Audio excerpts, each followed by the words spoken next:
Never give up, কখনো পিছু হটবেন না। নমস্কার, আমি রোহন ঘটক। আপনি কল্পনা করুন, একটা ক্রিকেট ম্যাচ চলছে, আপনি ব্যাটিং করছেন। এটা একটা লাইফের গেম, ক্রিকেটের গেম নয়, ক্রিকেটের রিলেটেড। আমি আপনাদের ক্রিকেটের উদাহরণ দিয়ে বোঝাচ্ছি। এটা একটা লাইফের ম্যাচ। আপনি সামনে ব্যাটিং করছেন, আপনার পিছনে কোনো উইকেট কিপার নেই, কোনো উইকেট নেই, কোনো প্লেয়ার নেই। সামনে জীবনের সংগ্রাম, যে একটার পর একটা বল ছুটছে আপনার দিকে। একটা বল এলো, আপনি ব্যাট ঘোরালেন, বল মিস হয়ে গেল। তখন আপনি কি করবেন?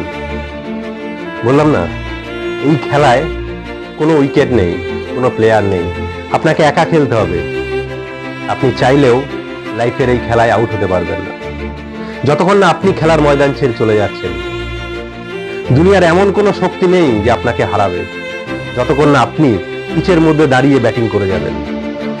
লাইফের স্রেফ একটাই কাজ, একটার পর একটা বল আপনার দিকে ছুটতে থাকবে। এই বল কি?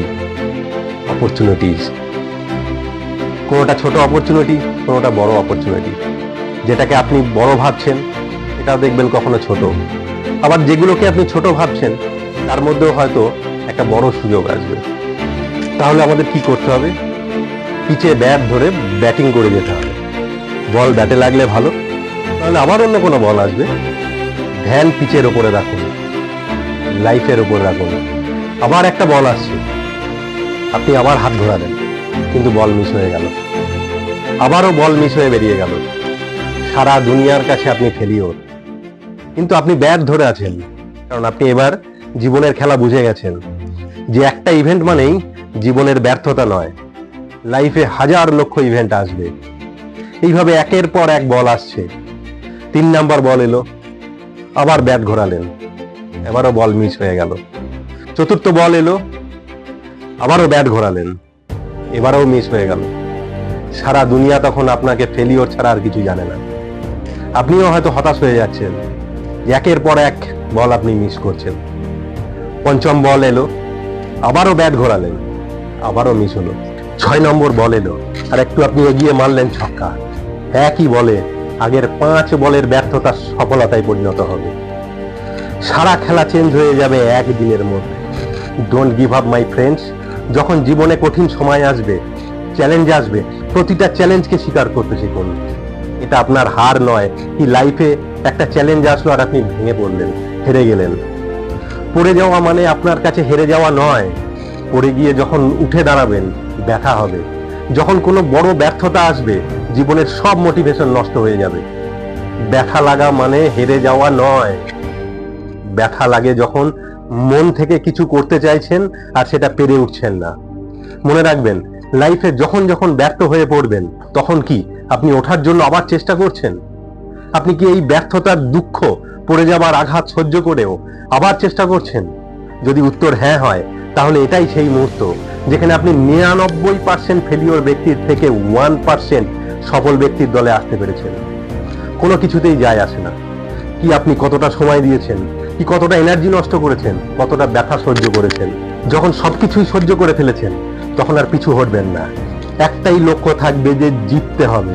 জিততে হবে মানে জিততেই হবে, আর কোনো অপশন নেই। পিছনে ফেরার কথাও ভাববেন না। স্বামী বিবেকানন্দ বলেছেন, পিছনে তাকিও না, শুধু সামনের দিকে তাকাও। অসীম শক্তি, অসীম উদ্যম, অসীম সাহস এবং অসীম ধৈর্য সম্পূর্ণ মানুষ পারে যে কোনো কার্য সম্পন্ন করতে। লাইফ আপনাকে ঠোকর মেরে নিচে ফেলবে ঠিকই, কিন্তু লাইফ আপনাকে কখনো হারাবে না। হেরে যাওয়া আমাদের চয়েস। আমরা নিজেরা হার মেনে নিই আর হেরে যাই, কিন্তু লাইফ কখনো হারায় না। আপনি মন থেকে কোনো কিছু অ্যাচিভ করার জন্য কঠোর পরিশ্রম করার পর ব্যর্থ হলেও বারবার ওঠার চেষ্টা করুন। বারবার ব্যর্থ হবেন, আবার ওঠার চেষ্টা করুন। এই একই জিনিস বারবার ওঠার চেষ্টা কখনোই ব্যর্থ হবে না। সফল সেই হয় যে সবকিছু হারিয়েও বারবার ফেলিওর হওয়ার পরেও মনে করে পিছু হটবো না, হার মানবো না, এগিয়ে যাব। সফল সে হবেই। যদি জেদ থাকে জেতার, তাহলে হারকেও হার মানতে বাধ্য। হারও আপনাকে হার মানাতে পারবে না। সবসময় মনে রাখবেন যে আপনি কমজোর নন, বরং কমজোর হলো সময়।